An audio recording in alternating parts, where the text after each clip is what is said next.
આમોદ તાલુકાના મછાસરા ગામે પ્રાથમિક મિશ્ર શાળામાં શિક્ષક તેમજ ક્લાસરૂમનો અભાવ જોવા મળી રહ્યો છે। 225થી વધુ વિદ્યાર્થીઓ હોવા છતાં અભ્યાસમાં આચાર્ય ઓફિસથી લઈને કોમ્પ્યુટર લેબનો પણ ઉપયોગ કરાઈ રહ્યો છે। બાલવાટિકામાં પણ બાળકો અભ્યાસ કરવા માટે મજબૂર બન્યા છે। મછાસરા પ્રાથમિક શાળા વિદ્યાર્થીઓ તેમજ ગામના આગેવાનોના જણાવ્યા અનુસાર બાલવાટિકાથી લઈને ધોરણ 8ના વિદ્યાર્થીઓ માટે ગામમાંથી અવરજવરનો રસ્તો ન હોવાથી આશરે 1.5થી 2 કિલોમીટર મેઇન રોડ ઉપરથી કે જ્યાં ભારે વાહનોની અવરજવર રહે છે ત્યાંથી સ્કૂલ જવું પડે છે। દુઃખદ વાત એ છે કે મછાસરા પ્રાથમિક મિશ્ર શાળામાં 225 જેટલા વિદ્યાર્થીઓ અભ્યાસ અર્થે જાય છે, જ્યાં બાલવાટિકાથી લઈને ધોરણ 8 સુધીના અભ્યાસ થઈ રહેલ છે, પરંતુ મિશ્ર શાળામાં બાળકોના અભ્યાસ માટે 4 જ ક્લાસરૂમ હોવાથી એક ક્લાસમાં અને એ પણ પ્રિન્સિપલના રૂમમાં બાલવાટિકાથી લઈને ધોરણ 3 સુધીના વિદ્યાર્થીઓને અભ્યાસ કરાવવામાં આવે છે। જે રૂમમાં કોમ્પ્યુટર લેબ આવેલ છે તે રૂમમાં પણ જગ્યાનો અભાવ હોવાને કારણે આખો દિવસ 2 થી 3 વર્ગના વિદ્યાર્થીઓને અભ્યાસ કરાવવામાં આવે છે। અભ્યાસ કરાવવા માટે પણ સરકાર માન્ય 4 જ શિક્ષકની નિમણૂક છે અને વિદ્યાર્થીઓની સંખ્યા વધુ હોવાથી ગામની શિક્ષણ કમિટી દ્વારા ગામના શિક્ષણ મેળવેલ 2 થી 3 વ્યક્તિઓ બાળકોનું ભણતર બગડે નહીં જેના માટે વિનામૂલ્યે સેવાના ભાગરૂપે ગામના બાળકોને શિક્ષણ આપી રહ્યા છે। સ્કૂલના વિદ્યાર્થીઓનું કહેવું છે કે અમને એક જ રૂમમાં 3 વર્ગના વિદ્યાર્થીઓ બેસતા હોવાથી ઘણી તકલીફ પડે છે, જેથી અમારી સરકારશ્રીને વિનંતી છે કે અમને ભણતર માટે નવા રૂમ બનાવી આપે અને તેમજ અમારી સ્કૂલમાં અમને અભ્યાસ કરાવવા માટે શિક્ષકોની પણ ભરતી કરી આપે, એમ વિદ્યાર્થીઓનું કહેવું છે। નામ બેટા તારું? મારું નામ અંજુમ નજર પટેલ છે। હું ધોરણ 7માં ભણું છું। મારી શાળાનું નામ પ્રાથમિક મિશ્ર શાળા મછાસરા છે। અમારા ક્લાસરૂમમાં અમે 2-3 વર્ગ જોડે બેસીએ છીએ, એટલે અમારે ફાવતું નથી। સરકારને વિનંતી કે ક્લાસરૂમ અને શિક્ષકોને ફાળવણી નથી એટલે મેળવે। મારું નામ જીશાન યાસીન પટેલ છે। હું પ્રાથમિક મિશ્ર શાળા મછાસરામાં ભણું છું। કેટલામાં ધોરણમાં ભણો છો? મેં 6થા ધોરણમાં ભણું છું। તમારે ભણવા માટે રૂમ કેટલા છે? 4 રૂમ અમારે ભણવા માટે 4 રૂમ છે। એક રૂમમાં કયો વર્ગ બેસે છે? એક રૂમમાં 2 વર્ગ બેસે છે। અને તમારે ભણાવવા માટે શિક્ષકો કેટલા છે? અમારે ભણવા માટે શિક્ષકો 4 છે। તો તમે શું માંગણી કરો છો સરકાર પાસે? અમે સરકાર પાસે માંગણી કરીએ છીએ કે અમને નવી સ્કૂલ બનાવી આપો અને અમારા નવા શિક્ષકની ભરતી કરો। મારું નામ અયા મુબારક પટેલ છે। અમારી પ્રાથમિક મિશ્ર શાળા મછાસરામાં ભણું છું। કયા ધોરણમાં ભણે છે? હું 6થા ધોરણમાં ભણું છું। અમારે ત્યાં 5 ક્લાસમાં બેસવાનું ઘણું અઘરું પડે છે। મારું નામ તૈયબા વાસીમ પટેલ છે। હું 6થા ધોરણમાં ભણું છું। મારી શાળાનું નામ પ્રાથમિક મિશ્ર શાળા મછાસરા છે। અમારી શાળામાં શિક્ષકોની ઘટ છે।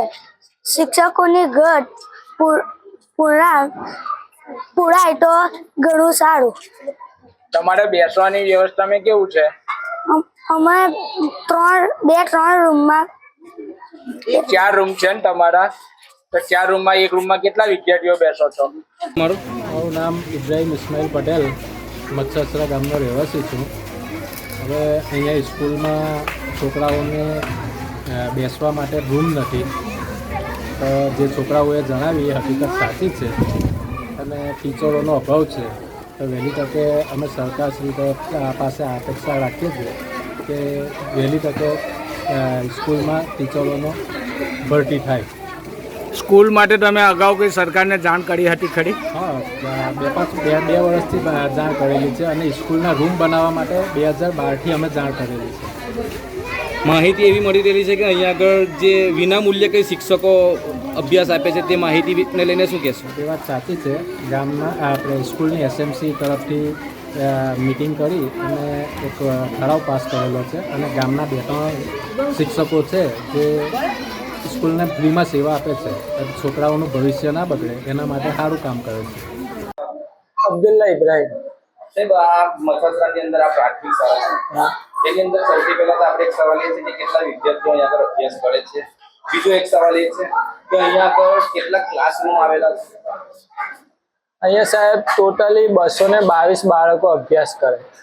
હવે એમ જોવા જાય તો અમારા મહેકમ પ્રમાણે લગભગ 10 રૂમ જોવે, પણ હાલની અંદર 4 રૂમ એક્ટિવેટ છે, ચાલુ છે, અને બધા બાળકોને બેસાડીએ છીએ અંદર. અને શિક્ષકોની તો ઘટ છે જ. બીજા નવા રૂમ માટે તમે માંગણી કરેલી છે ખરી? હા, કરેલી છે. એની અંદર પંચાયતને ઠરાવ પર કરેલો છે, આગળ ફાઇલ પર પહોંચાડેલી છે. અભી જે ગામની અંદર જૂના જે બિલ્ડિંગ છે એનું પર મતલબ કે ફરીથી બનાવવા માટેની કોશિશ ચાલુ છે. આ જે 4 રૂમો છે તેની અંદર કેટલા વિદ્યાર્થીઓ જે અભ્યાસ કરે છે હા. તે કેટલા ધોરણથી કેટલા ધોરણ સુધી? બાલવાટિકાથી 8 ધોરણ સુધી. કેટલા શિક્ષકો અભ્યાસ આપે છે? અત્યારે હાલમાં 5 શિક્ષકો કામ કરી રહ્યા છે. બીજી એક વાત એવી છે કે અહીંયા આગળ શિક્ષકોની ઘટ છે, હા, જેમાં સૂત્રોની માહિતી એવી મળી રહી છે કે અહીંયા આગળ અમે જોયું ફિલ્ડમાં પડીને તો અહીંયા આગળ કેટલાક શિક્ષકો જે છે તે ગામના જે વડીલો હોય તે લોકો અહીંયા આગળ શિક્ષા આપે છે. તે કેવી વાત છે?